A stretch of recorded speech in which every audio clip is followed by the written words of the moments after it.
Picture the absolute most terrifying apex predator to ever walk the earth. Like, if you stop someone on the street right now and ask them to visualize that, you already know exactly what they're going to picture. Oh yeah, a T-Rex. Exactly. A T-Rex. Or, maybe a velociraptor if they really love the movies. But what if I told you that the T-Rex was honestly just the middle chapter of Earth's horror story? It is a comforting thought, in a weird way, to put the T-Rex at the very top of the mountain. Yeah. I mean, it organizes the past for us. Right. But the fossil record tells a much more chaotic and, frankly, much more suspenseful story. And that is exactly our mission today. We are taking a deep dive into some incredible source material detailing creatures that were bigger, badder, and infinitely stranger than the dinosaurs. Absolutely. So, to you listening, I want you to prepare yourself. We are going to treat this like a cinematic journey through time.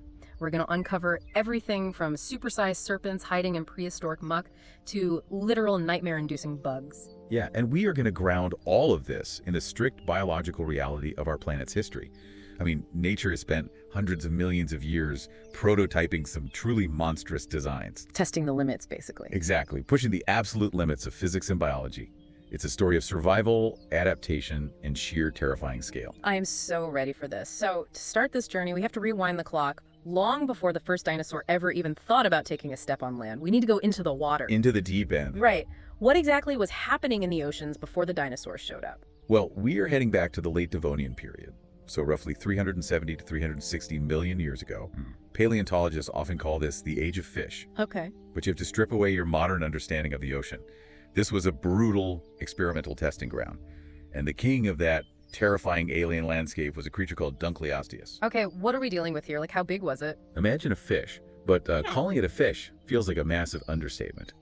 Dunkleosteus was an apex predator between 26 and 32 feet long. Oh, wow. Yeah. It had a streamlined, shark-like body, but its head and thorax were covered in incredibly thick, heavy armor plating. The armor is wild, but I read something about its face in the sources that completely threw me. How does an apex predator of that size hunt effectively when it doesn't even have normal teeth? Well, it didn't need them. Instead of individual teeth, its jawbone extended into two massive, bony blades. Like shears. Yeah, exactly. And these weren't just blunt club-like instruments. Because of the way its jaw was hinged, every single time the creature opened and closed its mouth, those bony plates continuously ground against each other. So they were self-sharpening? Yes, they acted like self-sharpening shears. That is horrifying. It sounds like a swimming garbage truck equipped with an industrial hydraulic press. That is a remarkably accurate analogy. And the hydraulic press part is heavily backed up by the biomechanics. Scientists have calculated that those self-sharpening jaws could generate up to 8,000 pounds of bite force per square inch. Which is insane. Let me give you listening some context for that number. If a modern African lion bites down, it generates about 650 pounds per square inch. Right. This armored prehistoric fish was biting with over 10 times the force of a modern lion. Which meant it could snap and crush absolutely anything it wanted to. Other armored fish, early sharks, whatever it could catch. We even have fossilized evidence that it regularly cannibalized its own kind. It's just ruthless. Totally. But the most fascinating thing about Dunkleosteus is that its ultimate flaw was its own sheer, unchecked greed. Right. The sources highlighted this bizarre quirk. Paleontologists frequently find their fossils lying right next to the regurgitated, semi-digested remains of their prey. Yeah, they were such gluttons that they constantly suffered from severe indigestion. They just swallowed food whole until they literally couldn't hold it down anymore. Exactly. It paints a vivid, almost cinematic picture of a ruthless ecosystem. But if Dunkleosteus was nature's attempt at a brute force machine, the ocean didn't stop there. It tried something else. Yeah, it also started experimenting with highly specialized, almost mechanical weaponry. So let's fast forward a bit to about 270 million years ago. Have you ever heard of the helicoprion? I have, and the mystery surrounding it is almost as crazy as the animal itself. This was a 20 to 25 foot long fish that completely broke the brains of paleontologists for over a century, right? Completely. The puzzle started in 1899. A geologist named Alexander Petrovich Karpinski dug up these strange, petrified whorls of elongated teeth. The sources describe the fossils as looking like petrified fruit roll-ups, just these tight spirals of jagged teeth. That's exactly what they looked like. And because they had absolutely nothing in the modern animal kingdom to compare it to, the scientific community spent over 100 years just throwing darts at a board, trying to guess where this circular saw actually fit on the animal's body. Where did they think it went? Oh, they drew concept art of sharks, with this toothy spiral hanging off their snouts, dangling from their lower jaws like a beard, stuck in their dorsal fins, or even embedded deep down in their throats. It sounds like an anatomical guessing game. How did we finally figure out where the buzzsaw actually went? Well, it wasn't until 2013.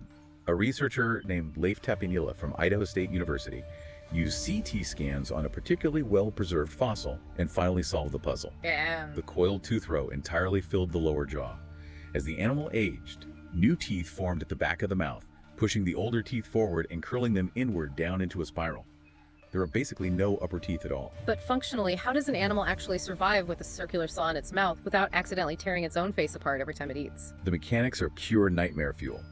As the jaw closed, that 2-foot-wide toothy whorl physically rotated backwards. Oh, man. It functioned exactly like a literal buzzsaw, slicing entirely through a squid or a fish as the mouth shut, pulling the meat directly down its own throat. It survived because the upper jaw was essentially just a hard palate designed to hold the prey in place while the lower jaw sawed through it. Nature really is wild. It is. And if we connect this to the bigger picture, it tells us something profound about this specific era in time. Which is? This was a period of radical, unconstrained evolutionary prototyping.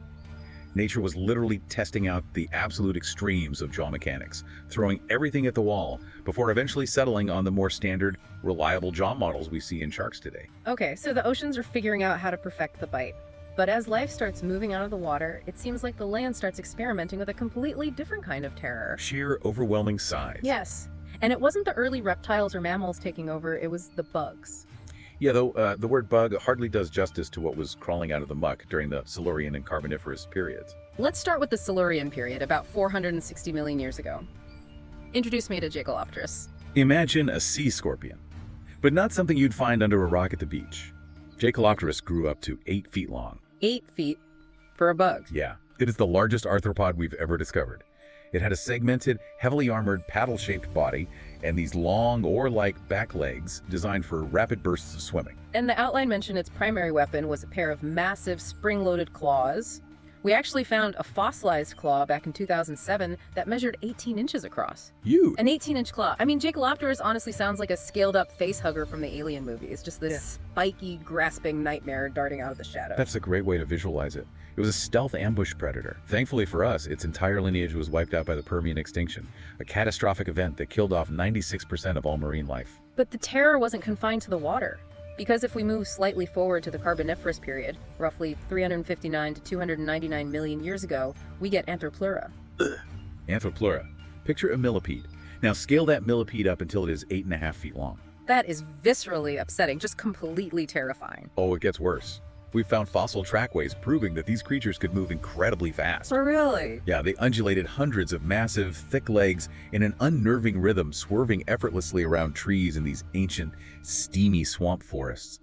And because of their highly segmented bodies, they were flexible enough to rear up into a defensive posture. Wait, like a snake? Exactly. An Anthropleura could stand up and look a modern human being directly in the eye. Okay, I have a major question here. The sources say this giant millipede had 0 natural predators. Nothing was hunting it. Right. If these massive bugs were virtually invincible, why did they die out? Why aren't 8-foot millipedes still roaming around our forests today? That is the crucial question. And the why here comes down entirely to physics and biology. Specifically, the relationship between an insect's respiratory system and atmospheric oxygen. Walk me through that. So insects and arthropods don't have lungs like you and I do.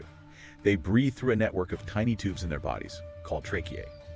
Okay. They rely entirely on passive diffusion, meaning oxygen from the air just naturally diffuses through their skin and into these tubes. Oh. Because it's a passive system, there is a hard physical limit on how big a bug can get in our modern atmosphere before oxygen simply can't reach its inner organs and it suffocates. So what was different back then? The Carboniferous period was defined by vast, dense, lowland swamp forests blanketing the globe. This incredible volume of relentless plant life was pumping colossal amounts of oxygen into the air. Oh, I see. Atmospheric oxygen levels were pushed up to around 30%. Wow. And today we're sitting at what, about 21%? Precisely. The oxygen concentration was nearly 50% higher than it is today. That atmospheric surplus is the biological loophole that allowed them to overcome their physical constraints and scale up to the size of cars. But eventually the global climate shifted. The world dried out. Those vast rainforests shrank and died off. And the oxygen levels plummeted. So they just couldn't breathe. Yes. When the oxygen dropped, the biological loophole closed. These giants physically suffocated out of existence. It connects the monsters of the past directly to climate realities. The environment dictates what kind of life is allowed to exist. That is fascinating. The environment dictates the monsters. So let's follow that logic. The climate changes. The giant bugs suffocate. Eventually the dinosaurs rise, they rule the Earth, and then they fall. Right. When that asteroid hits 66 million years ago and the T-Rex suddenly disappears, what happens to that massive empty slot at the top of the food chain? Well, nature abhors a vacuum. When the apex predator slot is suddenly left empty, evolution rushes to fill it with whatever happens to have survived the apocalypse. And the results were completely bizarre. Which brings us to a geographic anomaly, prehistoric South America. Right. For millions of years, South America was essentially a giant, isolated island. The land bridge of Central America hadn't formed yet to connect the continents. So nothing could cross over. Exactly. So while early wolves and saber-toothed cats were evolving and dominating the rest of the globe, they physically couldn't reach South America. Most of the native mammals there were just peaceful, grazing herbivores. Which left the door wide open for the terror birds, officially known as the Forest Racidae. For 60 million years, a bird was the undisputed top land predator of an entire continent. And you can see why. These were 10-foot-tall, flightless birds. They had massive, heavily muscled legs that strongly resembled a T-Rex. But the beak is the crazy part. Oh yeah. Their defining evolutionary weapon was their beak. It was a gigantic, hooked, pickaxe-like structure. The sheer kinetic energy of a downward strike from that beak could crack the skulls of smaller animals or completely sever a horse's spinal cord with a single blow. So they're basically a Jurassic ostrich with a pickaxe for a face. Pretty much. The sources noted they'd also use their heavy, bony heads as giant meat tenderizers, just kicking the living daylights out of their prey, throwing them against the ground. They had an absolute smorgasbord of peaceful herbivores to eat with zero competition from mammals. Exactly. But birds weren't the only ones taking advantage of this post-asteroid vacuum. Over in East Asia, during the Eocene era, about 45 to 36 million years ago, a mammal took the crown. We call it Andrewsarchus. The largest known meat-eating land mammal to ever live, discovered by Roy Chapman Andrews in the 1920s. We're talking an animal 16 feet long, 6 feet high at the shoulder, weighing up to 2,200 pounds. A giant, heavily built predator. Right, that looked like a wolf, but had hooves instead of paws. Yeah, and here's the evolutionary twist. It's not related to wolves, or bears, or cats. It belongs to a group of mammals called artiodactyls, even-toed ungulates. Its closest living relatives today are hippos and whales. A 16-foot wolf hippo. Basically, yes. Okay, wait, I have to push back on this. The source material explicitly says that only one single 3-foot-long skull of this creature has ever been found in the history of the world. Just one skull. That is correct. If we don't have a spine or legs or a rib cage, how do scientists confidently know it looked like a 16-foot wolf hippo with hooves and not just a weirdly gigantic pig?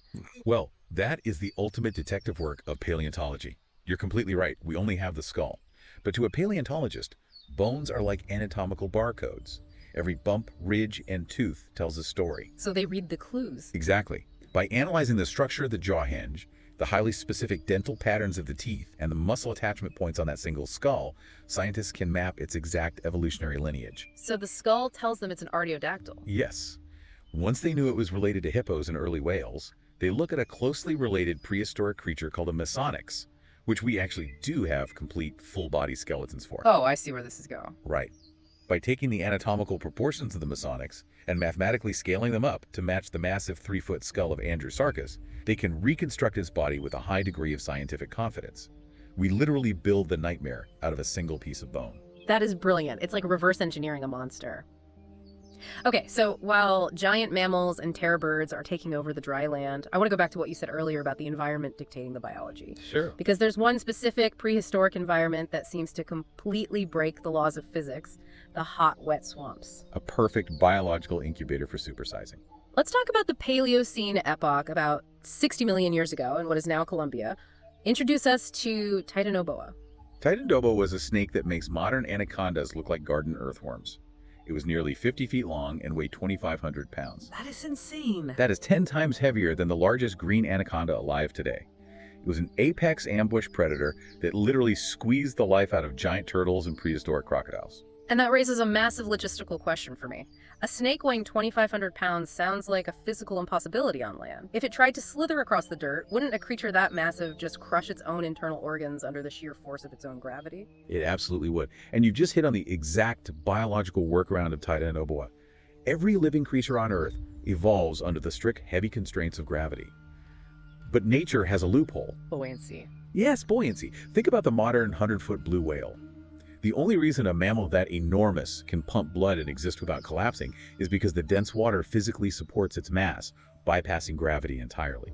So Titanoboa was essentially an aquatic snake. Precisely. Scientists speculate it exploited that same aquatic loophole. It couldn't physically haul its 2,500-pound body around efficiently on the dry jungle floor. It would just be too heavy. Right. It had to spend the vast majority of its life fully submerged in the swamp, acting as a deep-water ambush predator, lying weightless in wait for those giant crocodiles to swim by. And it wasn't just the reptiles exploiting these wetlands. Millions of years later, rodents figured it out too. Phoberomys pattersoni, better known as ratzilla. An incredible animal. It lived up to 8 million years ago in the wetlands of South America. Imagine a rodent closely related to a modern guinea pig, looking somewhat like a capybara, but weighing 800 kilograms. So big. That is a rat the exact size of an American bison. 10 feet long with a massive 5-foot tail. And how did it eat? It rested on massive hind haunches, freeing up its smaller front limbs to grasp tough wetland vegetation, which it chewed through using foot-long incisors. Foot-long teeth on a rat. Yeah. It's staggering what we can piece together. But, as we established with Andrewsarchus, our understanding of these creatures isn't always perfect from the jump. Oh, definitely not. The fossil record is famously incomplete. Has there ever been a time when paleontologists found the puzzle pieces and put them together and just got the monster completely wrong? Oh, absolutely. The misfits of paleontology. Platypelodon is a great example. This was an ancestor of the modern elephant that lived between 8 and 20 million years ago. But instead of a normal trunk, its lower jaw extended out into an enormous, flat, fleshy spore, literally shaped like a giant spoon with teeth. For a long time, scientists assumed it peacefully used this sport to dredge soft vegetation and muck out of swamps. But I'm guessing that wasn't the case. Nope. In 1992, paleobiologist David Lambert analyzed the wear patterns on the teeth and proposed a much more aggressive theory. Those specialized lower incisors acted like a brutal scythe. Platypelodon would grasp thick tree branches with its trunk and use its jaw to violently slice through the tough wood. Wow. Yeah, it wasn't a peaceful swamp dredger, it was a terrestrial lumberjack. That makes so much more sense. But my absolute favorite historical mistake has to be Hallucigenia. This is a 400-million-year-old, half-inch-long worm found in the Burgess Shale. Right, and for you listening, the Burgess Shale in Canada is one of the most important fossil deposits in the world because it perfectly preserved the soft tissues of some of Earth's weirdest, earliest life forms. And Hallucigenia is the ultimate IKEA furniture of the Burgess Shale. When scientist Simon Conway Morris studied it in the 1970s, the creature looked so alien and nonsensical he named it Hallucigenia, like a hallucination. That's a great name. It is. He reconstructed it, walking on these rigid, stilt-like spines, with a bizarre row of fleshy tentacles waving around on its back. But he literally built the animal upside down. It wasn't until 1991 that researchers realized the tentacles were actually the legs it walked on, and the sharp spines were on its back for armor. And it gets better, because they couldn't figure out which end was the front. It wasn't until 2015, decades after its discovery, that scientists put it under an electron microscope and finally found the head. And what did they find staring back at them? A pair of tiny eyes and a big, grinning, circular smile of ringed teeth used to suck in food. We spent 50 years terrified of the wrong side of a half-inch worm. It perfectly highlights how delicate the fossil record is and how easily we can misinterpret the past when soft tissues rot away and leave us with fragments. Speaking of categorization mistakes, we have to talk about Mosasaurus. Lived 80 to 66 million years ago, 45 to 50 feet long, 5.5 tons, which is bigger than a city bus. When you picture a prehistoric sea monster, this is what you picture. But the biggest twist here, it's not a dinosaur. It's absolutely not. Despite what blockbuster movies might imply, marine reptiles like Mosasaurus evolved from a completely different lineage than land-dwelling dinosaurs. Anatomically, they are much more closely related to modern snakes and monitor lizards. And just like snakes, they possessed a truly horrific biological advantage. A second row of teeth. Pterygoid teeth. Oh, those are terrifying. Yeah, these were anchored directly to the bones in the roof of their mouth, pointing sharply backward toward their throat, ensuring that whatever slippery prey they grabbed in the water could physically never escape. They were the undisputed dominant marine predators of the Cretaceous period. But they too were wiped out by the exact same asteroid that took the dinosaurs. Which brings us to our final and maybe most controversial mystery of the ocean, the Triassic Kraken. Ah, Professor Mark McMenamin's highly debated theory. So he theorized that a 100-foot squid existed in the early Triassic period. But his evidence wasn't a fossilized squid body.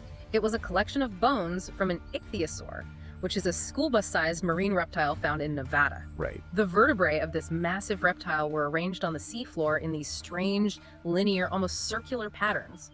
McMenamin suggested that a giant kraken was snapping the necks of these reptiles and then meticulously arranging their bones in its den, exactly like how modern octopuses collect shells to build gardens. It is a highly controversial theory.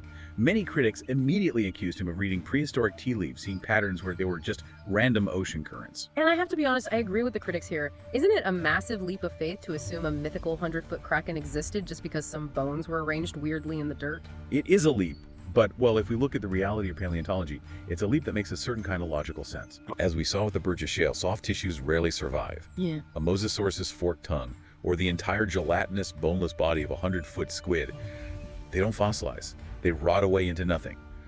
We only ever possess a tiny fraction of the puzzle pieces. That's a fair point. And McMenamin actually did find a giant beak fragment at that exact same site in 2013, though it's too incomplete to definitively prove the kraken's massive size. But it emphasizes a crucial scientific point. Absence of evidence is not evidence of absence. There are absolutely monsters out there we simply haven't found the right rock for yet. Wow. We started this deep dive looking for things scarier than the T-Rex, and we found an ancient world that was constantly prototyping the extremes of biology. We saw living guillotines and buzzsaw jaws in the Devonian oceans. Yeah, and millipedes the size of cars thriving on hyperoxygenated air. We saw 10-foot birds kicking prey to death, and 50-foot snakes exploiting the physics of water to bypass gravity itself. The dinosaurs were spectacular, and they were terrifying. But they were ultimately just one single chapter in Earth's incredibly long history of horrifying extremes. So, to you listening, the next time you feel overwhelmed by the stress of your commute or a deadline at work, just take a deep breath and remind yourself. Your ancestors did not have to deal with 50-foot snakes or 8-foot sea scorpions or a literal wolf hippo stalking the plains. We honestly got off pretty easy. We did get off easy, but I think there is one final cheering piece of context we need to consider before we wrap up. I am ready. Lay it on me. We talk about how the deep ocean is Earth's great preserver of gravity-defying giants. It's the one place where immense size is still biologically viable because of buoyancy. Right. And to this day, with all of our satellites and modern technology, humans have only explored about 5% of our oceans. Only 5%. Yes. So if we know that environments dictate the size of predators, and we know that the deep sea bypasses the laws of gravity entirely, well, what impossible kraken-sized leviathans might currently be swimming in the pitch-black depths of our modern oceans right now, completely unaware that we even exist above them?